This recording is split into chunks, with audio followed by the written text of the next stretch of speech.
Hey everyone, welcome back to TYP. This is Megan again. It's probably going to be me for a while, so hopefully you'll get used to me.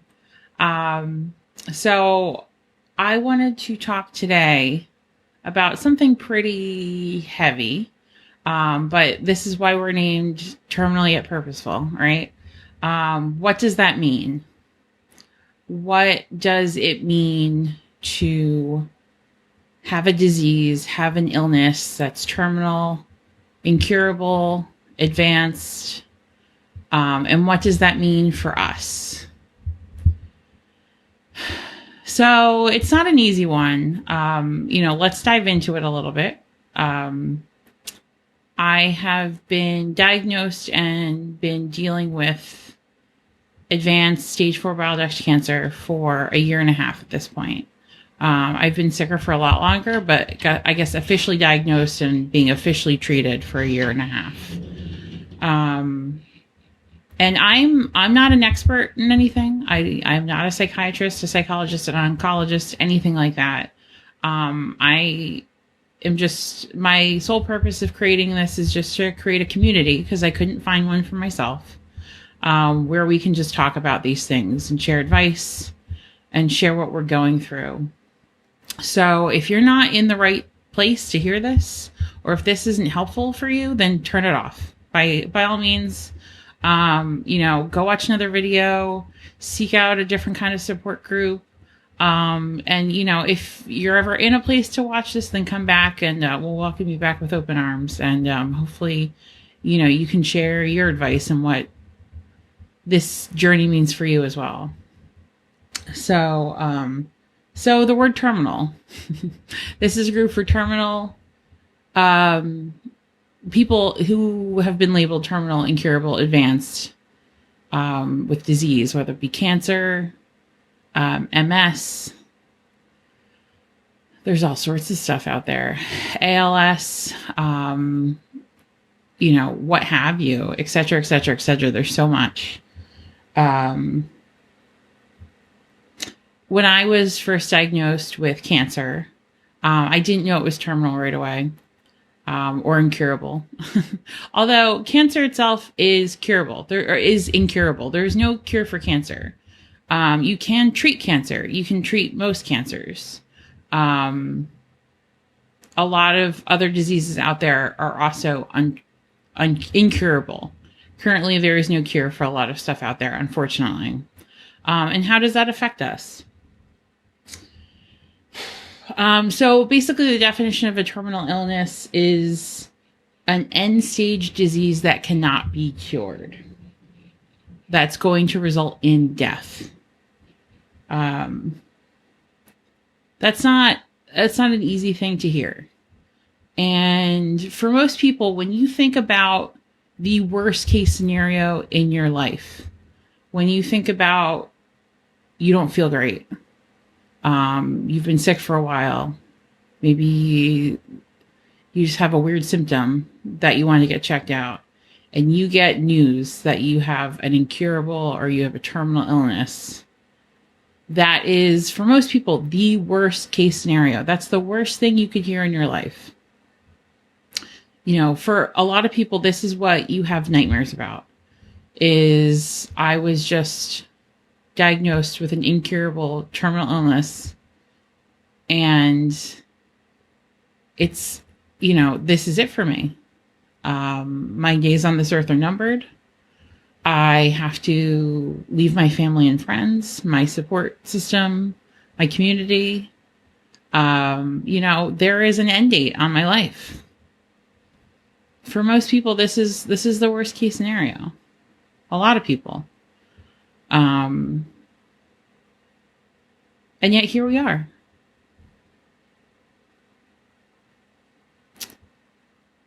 And it took me a long time to reckon with the fact that I had an incurable illness. A long time. So yeah, like I said before, if you're not in that stage yet where you can hear this and you can talk about it, then shut this off.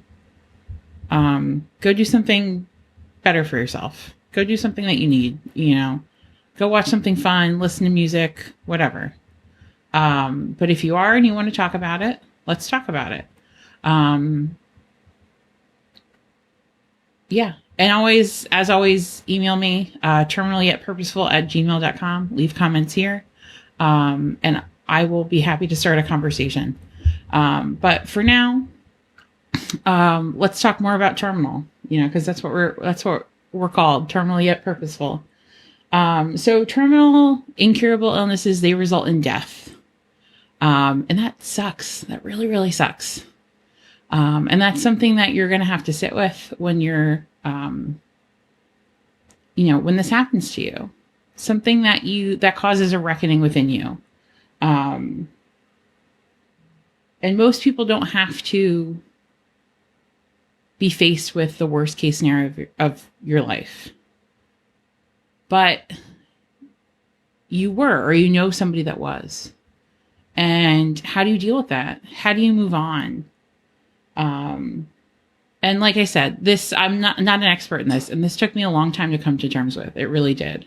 When I was first diagnosed and told that this disease would kill me, most likely, I had a really hard time.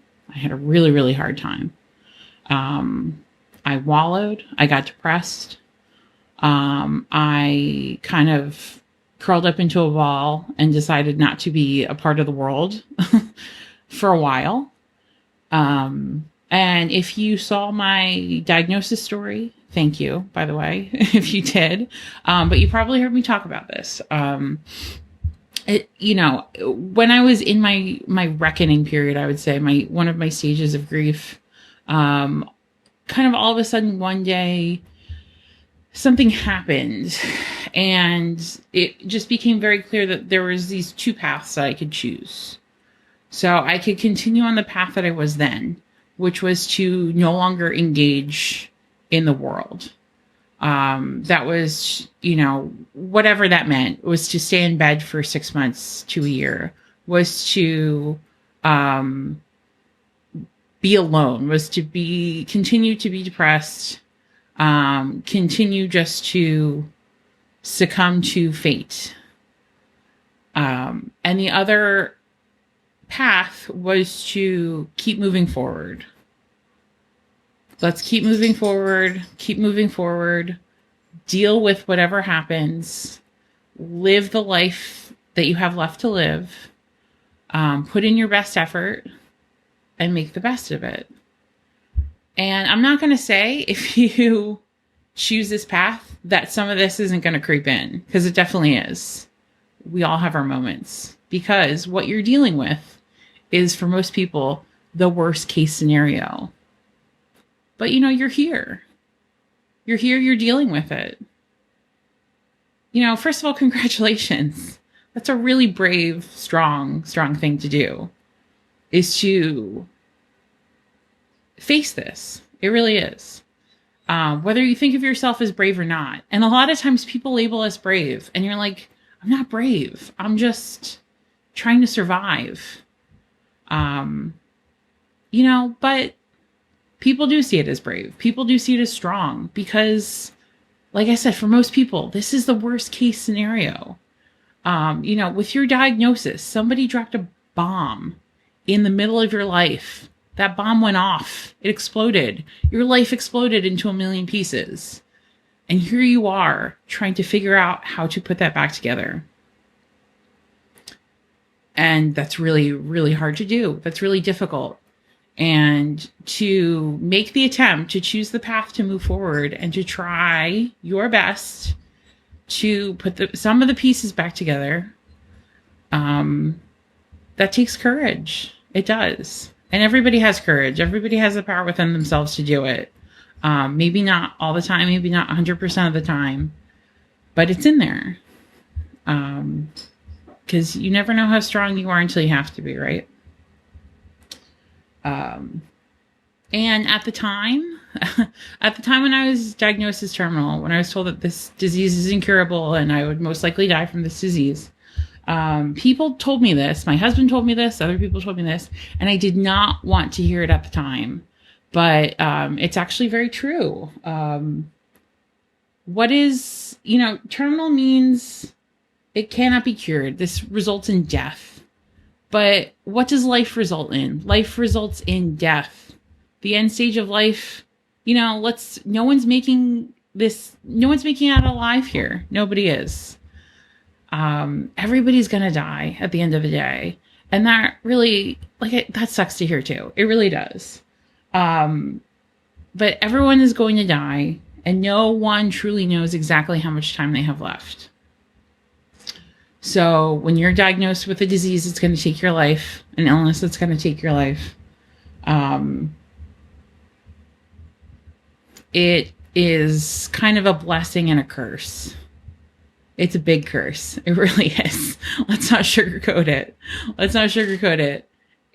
It's a big curse. But there are some things that we can learn when we are told that we don't have the time that we think we're going to have, right? Like my husband said, I could step out onto the street and accidentally get hit by a bus tomorrow, and that would be the end of me. Or, we all know people. We've heard the stories. Somebody has a massive heart attack and all of a sudden is just gone. No one truly knows how much time they have left on the earth. They don't. And if a doctor tells you that you have an illness that's going to take your life, we have two paths. We can retreat from the world. We can isolate ourselves. We can disengage. Or we can move forward and try and appreciate the time that we have left. Is that easy? No, it's not. It's really, really hard. It's really hard. But here we are.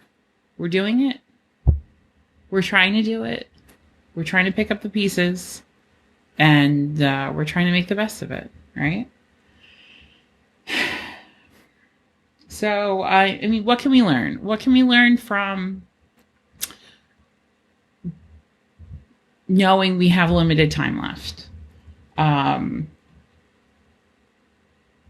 So, I highly recommend psychology, therapy, psychiatry, what have you, talking out your feelings with a professional, because I think that's very helpful, especially if you have an illness that you're dealing with.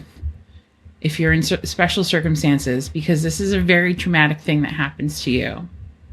And it can be really, really helpful to have somebody in your corner, kind of walking you through this emotional roller coaster that is dealing with an illness. And I have a great therapist. And what she recommended was, she kind of turned me on to Viktor Frankl, who was a psychiatrist, and a Holocaust survivor. And his style of psychiatry essentially is, with everything bad, what is the good in it? With every tragedy, what can we learn? And being a Holocaust survivor, something terrible, horrible, horrific that happened to him. What was the good that he took from it? What did he learn? What did he use to move forward in his life after that experience, and use it in a positive way? And there's actually a few Holocaust survivors that have gone into the world of psychology, psychiatry, etc., and have written about this. And a lot of times it's, they talk about, what did I learn from surviving the Holocaust? It was how strong I was. What was important to me in my life? Who was there for me? What was important? Who was important? How I want to live my life moving forward. That's what we learned. So if we kind of, take their advice and take this tragic thing that has happened, being diagnosed with an incurable illness, what can we learn from that? How can we use that in the life we have left to live to make it the best that we can?